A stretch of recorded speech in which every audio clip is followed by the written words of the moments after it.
saya Farisa Nur Hazima, semester 6 Pendidikan Luar Biasa dari Universitas Islam Nusantara.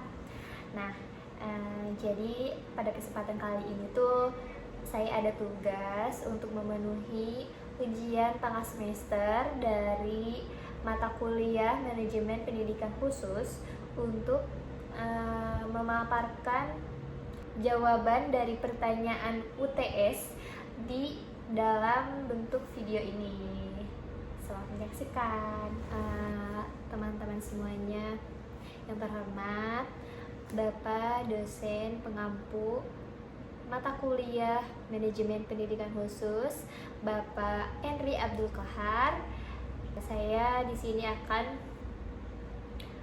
menjawab pertanyaan dari Bapak.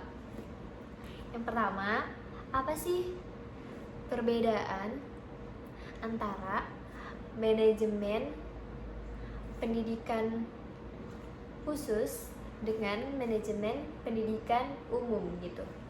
Untuk fokusnya itu, jadi kalau misalnya manajemen pendidikan khusus ini lebih individualisasi gitu. Kalau misalnya manajemen pendidikan umum itu mengacu kepada kelompok yang besar gitu. Untuk contoh nih ya, misalnya anak-anak berkebutuhan khusus dengan anak-anak reguler umum di sekolah pada umumnya gitu, sangat berbeda. Mereka nih yang memerlukan misalnya manajemen di kelasnya itu dalam sarana prasarananya saja, mereka misalnya membutuhkan satu paket buku untuk semuanya bisa pakai. Tapi beda halnya dengan manajemen pendidikan khusus, mereka itu tidak bisa disamaratakan. Jadi karena dengan berbagai jenis hambatan yang ada di sekolah luar biasa atau sekolah khusus ataupun sekolah inklusi, mereka tuh berbeda kebutuhannya, berbeda layanannya, berbeda cara melayaninya itu. Untuk kalau tadi buku satu paket bisa dipakai untuk semua kelas gitu. Beda halnya dengan pendidikan khusus, mereka itu dengan berbagai jenis hambatannya, maka beda juga untuk sarana atau sarana prasarana alat peraganya untuk menunjang belajarnya itu berbeda gitu. Contohnya anak tunanetra tentu saja membutuhkan braille untuk belajarnya.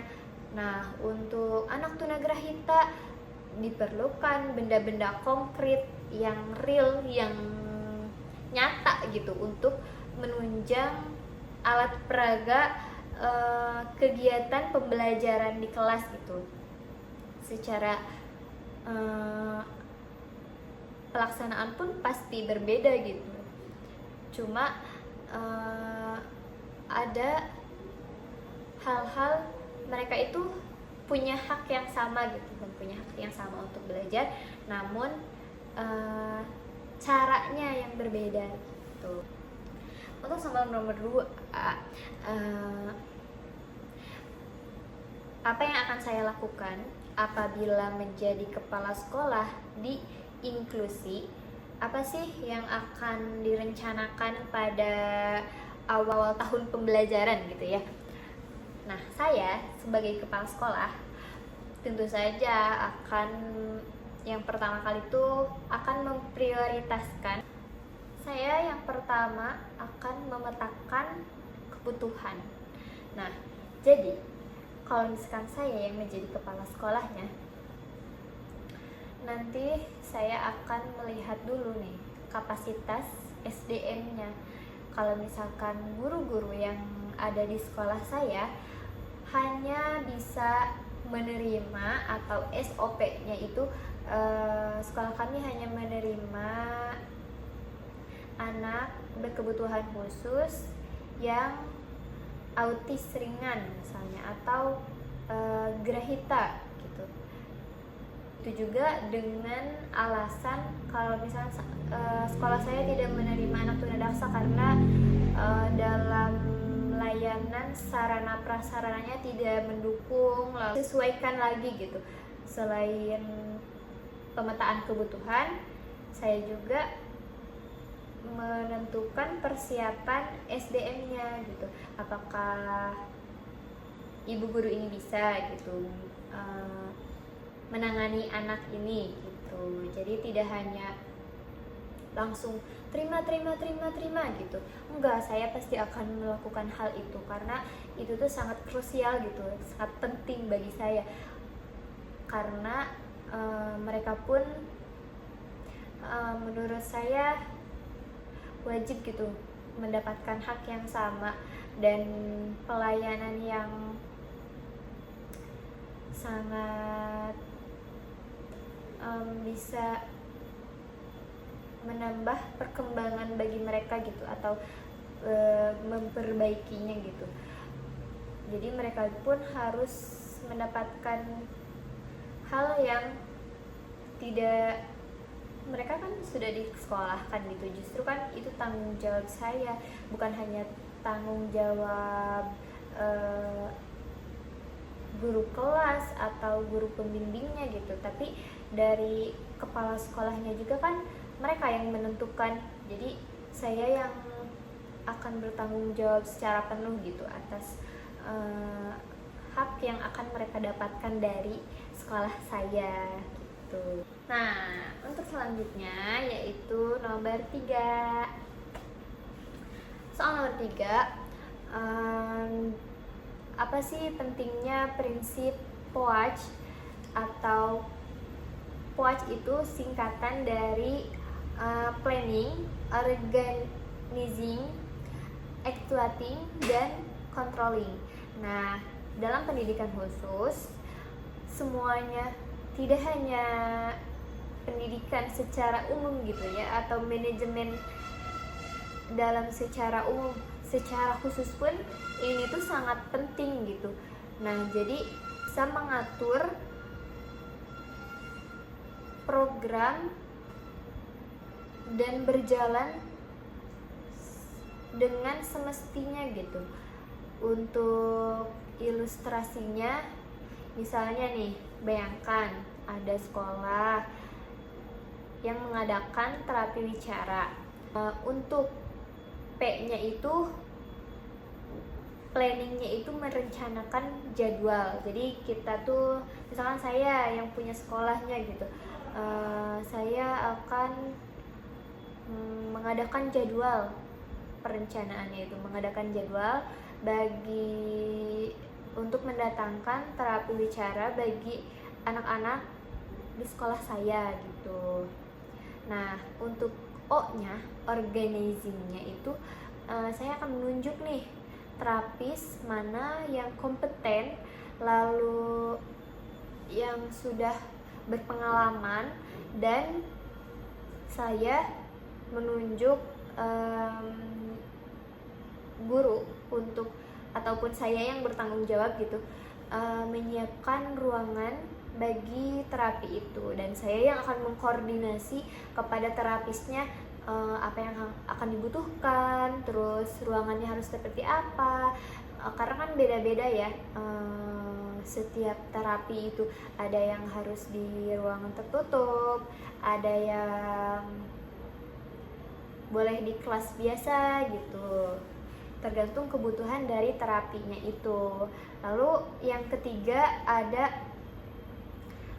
A, actuating atau pelaksanaan. Nah, untuk pelaksanaannya ini nanti dibuat sesuai jadwal yang telah saya rencanakan di awal gitu.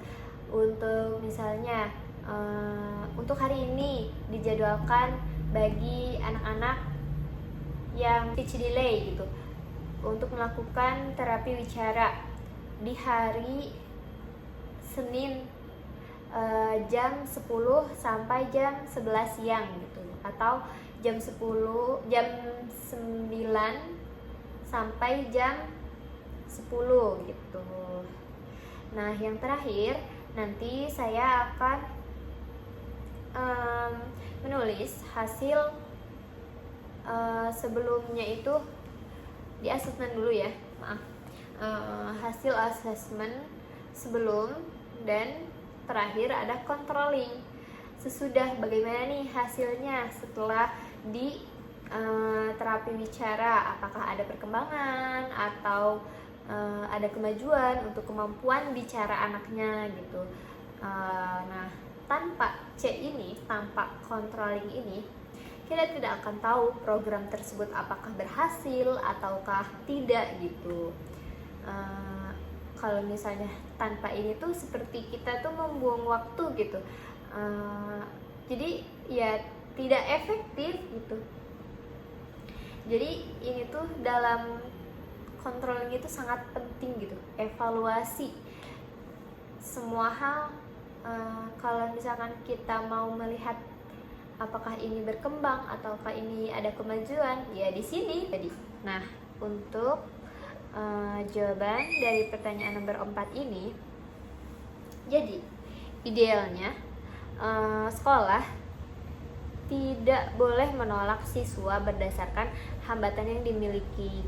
Jadi keberhasilan idealnya bergantung kepada sistem dukungan ataupun super sistem yang kuat gitu dari pemerintah dan juga lingkungan. Jadi kalaupun misalnya saya sebagai kepala sekolah di sekolah inklusi gitu, sebenarnya tidak ideal ya kalau misalnya kita menolak gitu. Untuk tantangannya untuk penerapan zero reject polisi ini tuh karena keterbatasannya rasio guru pembimbing khusus, lalu dari sarana prasarana yang belum aksesibilitas dan resistensi dari orang tua siswa reguler. Nah, saya jelaskan ya. Nyambung dari pertanyaan nomor 2. Nah, jadi kan kalau misalnya kita juga melihat rasio keterbatasan guru yang saya miliki gitu ya di sekolah, anak yang mendaftar dan guru yang ada di sekolah saya, apakah ini memenuhi? Maksudnya tidak, rasionya itu berbandingkah atau lebih banyak siswanya atau tapi pasti rata-rata lebih banyak siswa dibanding guru pendampingnya gitu. Nah, itu menjadi tantangan sih kalau misalkan yang berada di sekolah inklusi itu, karena kan udah mulai banyak gitu ya guru-guru yang berkompeten di pendidikan khusus tuh udah mulai banyak yang pensiun. Jadi rasio antara siswa dengan guru pendidikan khusus tuh belum rata. Yang kedua, selain dari rasio guru pembimbing, ada juga sarana prasarana. Jadi kalau misalkan di sekolah inklusi itu kan misalnya tidak ada handrail untuk anak-anak tunanetra gitu. Kalau misalnya memang ada yang daftar, terus ataupun kursi roda gitu kan, atau misalnya aksesibilitas buat jalan anak tunanetra kan. Kalau misalkan di sekolah inklusi itu tidak ada ya, terbatas gitu. Makanya sekolah inklusi pun secara tidak langsung pasti menolak gitu anak yang misalnya tidak memenuhi kriteria yang bisa ditampung oleh sekolah. Ya mohon maaf gitu kan, karena selain dari sisi guru pendampingnya, karena sarananya juga buat pelayanan mereka tuh. Nanti kalau misalkan diterima kan kurang maksimal juga gitu buat anaknya. Nah selain itu juga resistensi dari orang tua siswa reguler. Selanjutnya yaitu nomor 5. Apa sih pentingnya asesmen sebelum penempatan? Nah justru penting banget. Waktu awal penerimaan tuh asesmen ini tuh bisa disebut sebagai kompas gitu ya, sebagai petunjuk awal atau nanti mau dibawa kemana nih si anak ini, mau dikasih apa nih sama kita, pelayanan seperti apa nih yang cocok gitu kan. Jadi asesmen ini tuh sangat penting banget gitu. Jadi wajib, ini tuh hal wajib yang harus dilakukan di sekolah inklusi ataupun sekolah luar biasa. Nah, kalau misalkan gimana nih kalau misalnya dampaknya apabila gagal gitu, siswa ini bisa jadi nanti salah tempat. Nah, apabila siswa dengan hambatan kognitif berat langsung ditempatkan di kelas reguler tanpa pendampingan karena asesmennya yang asal-asalan, ya siswa akan mengalami frustasi, tantrum hebat, dan potensi belajarnya itu tidak akan tergali. Jadi ya merasa sia-sia juga kan ya, kita udah capek-capek ngajarin ini itu tapi ternyata tidak sesuai kan, capek 2 kali. Makanya asesmen itu sering dilaksanakan di awal sebagai peta konsep dan kompas bagi buat guru supaya menyusun rencana apa ini yang cocok, pelayanan apa nih yang dibutuhkan anak gitu. Nah selanjutnya nomor 6. Untuk pertimbangan utama yaitu less restrictive environment, atau lingkungan yang paling tidak menghambat. Nah, untuk kelas reguler, jika siswa mampu mengikuti kurikulum dengan modifikasi minimal. Nah, kalau yang full out ini tuh siswa di kelas reguler, namun di jam tertentu ditarik nih ke sumber untuk penguatan keterampilan khusus gitu. Yang terakhir ada kelas khusus jika kelas kebutuhan siswa sangat intensif sehingga membutuhkan intervensi yang tidak mungkin dilakukan di kelas besar gitu. Selanjutnya yang ke-7 ada analisis SWOT untuk kesiapan inklusi di Indonesia. Nah, SWOT ini strength, weakness, opportunity, dan threat. Nah, adanya untuk S-nya itu regulasi hukum yang kuat, yaitu Undang-Undang Disabilitas Nomor 8 Tahun 2016 mengenai hak-hak disabilitas untuk sekolah, untuk pendidikan, pekerjaan, hak hidup, kesetaraan. Lalu ada juga Permendikbud, aturan di Permendikbud untuk hukumnya. Lalu untuk weakness-nya itu kurangnya jumlah guru pendidikan khusus dan kompetensi guru reguler dalam menangani ABK.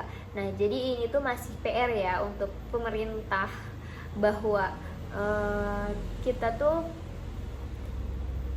masih kekurangan gitu untuk guru pendidikan khusus. Ada O-nya itu opportunity, jadi kesadaran masyarakat tentang hak pendidikan mulai meningkat.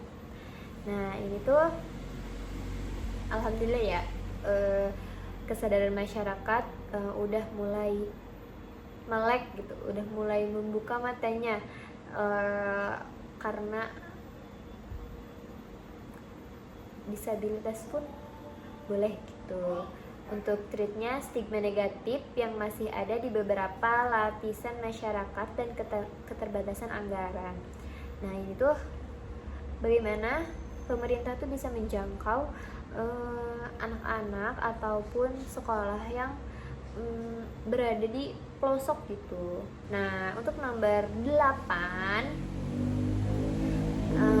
tentu saja kurikulum nasional itu harus diadaptasi bagi ABK.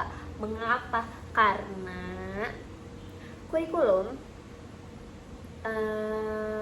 perlu diadaptasi. Itu standar capaian nasional seringkali tidak relevan dengan hambatan fungsional ABK. Jadi kalau misalkan pemerintah menentukan kurikulumnya harus gini, tapi kan pada kenyataannya di lapangan bagi ABK tuh tidak seumum itu gitu. Jadi kita tuh bisa mengadaptasinya yang disesuaikan dengan kebutuhan dan kemampuan anak.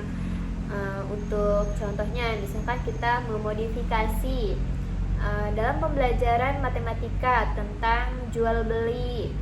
Nah, kalau misalnya siswa reguler menghitung keuntungan persentasi.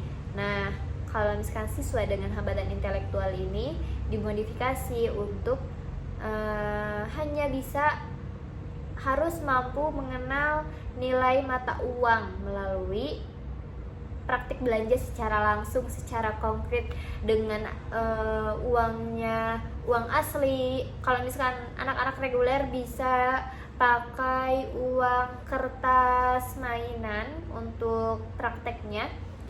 Kalau anak-anak dengan hambatan intelektual ini tuh tidak bisa, harus real gitu. Kalaupun emang meskipun hampir sama bentuknya, tapi mereka tuh harus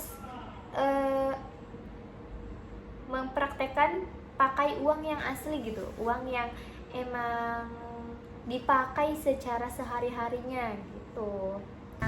Tunagrahita ini tuh kan memang diperlukan medianya secara konkret, lalu harus ada pengulangan secara konsisten dilakukan, maka itu yang menjadi penguatan bagi kognitifnya gitu.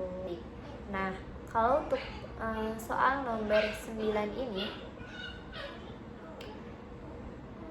peran ya, berarti peran PPI.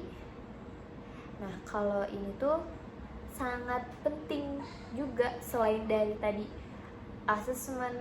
Nah, hasil dari asesmen muncul program apa nih yang mau kita lakukan untuk 1 tahun ke depan melalui PPI ini.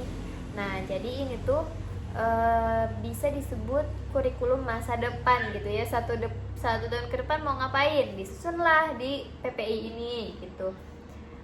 Jadi karena individual, jadi ini tuh program yang dikhususkan untuk 1 orang siswa gitu. Setiap siswa punya PPI-nya masing-masing. Nah, kalau dari sudut pandang pendidik, menurut saya PPI ini bisa memastikan bahwa keberhasilan tidak diukur dengan membandingkan siswa dengan siswa lainnya, melainkan membandingkan bagaimana nih siswa kemajuannya dari pas awal di asesmen sampai misalnya sekarang sudah 1 tahun atau baru setengah semester, apa nih perkembangannya melalui program ini. Kita pasti mencatat setiap minggunya, setiap harinya, apa saja perkembangan, apa saja yang sudah dia bisa, hal apa aja yang udah dia lakukan gitu kan. Itu kan menjadi meningkat si perkembangannya itu lewat program PPI yang telah kita susun dengan mengacu kepada hasil asesmen dan kolaborasi tentunya dengan orang tua, dengan terapis, dengan kepala sekolah gitu. Nah, untuk nomor 10 terakhir, nah tadi yang sudah saya jelaskan, PPI ini wajib gitu ya kolaborasi. Nah, untuk kolaborasi tim multidisipliner ini juga sangat penting gitu, karena pendidikan khusus menangani anak disabilitas itu tidak bisa sendirian, tidak bisa. Mereka tetap membutuhkan bantuan dari orang tua untuk menjaga dan menjalankan program selama di rumah, lalu membutuhkan bantuan dari psikolog untuk melihat awal IQ-nya berapa, terus perkembangannya gimana, terus membutuhkan dari pihak terapis untuk melatih apa, misalnya si anak belum bisa bicara dan dilatih terapi bicaranya oleh si terapisnya gitu kan. Ini tuh sangat penting gitu. Kalau misalnya kolaborasinya ini tidak berjalan, akan menjadi tumpang tindih ataupun pertentangan gitu ya. Program misalnya guru memaksakan siswa untuk duduk diam di kursi gitu, menulis, padahal menurut terapi behavior atau terapi okupasi, siswa tersebut sebenarnya membutuhkan stimulasi dulu gitu, karena terganggu sensoriknya. Nah, makanya nanti pembelajarannya pun akan gagal, akan sia-sia. Maaf. Gitu ya. Jadi kita juga harus memikirkan bahwa kolaborasi itu memang penting, karena setiap manusia itu makhluk sosial, tidak bisa berjalan sendiri, makanya harus membutuhkan pendamping, membutuhkan dukungan dan bantuan dari orang lain gitu. Sekian paparan jawaban dari saya untuk mata kuliah manajemen pendidikan khusus. Semoga melalui manajemen pendidikan khusus yang baik, kita semua bisa memberikan hak pendidikan yang setara bagi semua anak tanpa terkecuali. Terima kasih. Wassalamualaikum warahmatullahi wabarakatuh. Sampai jumpa. Bye bye.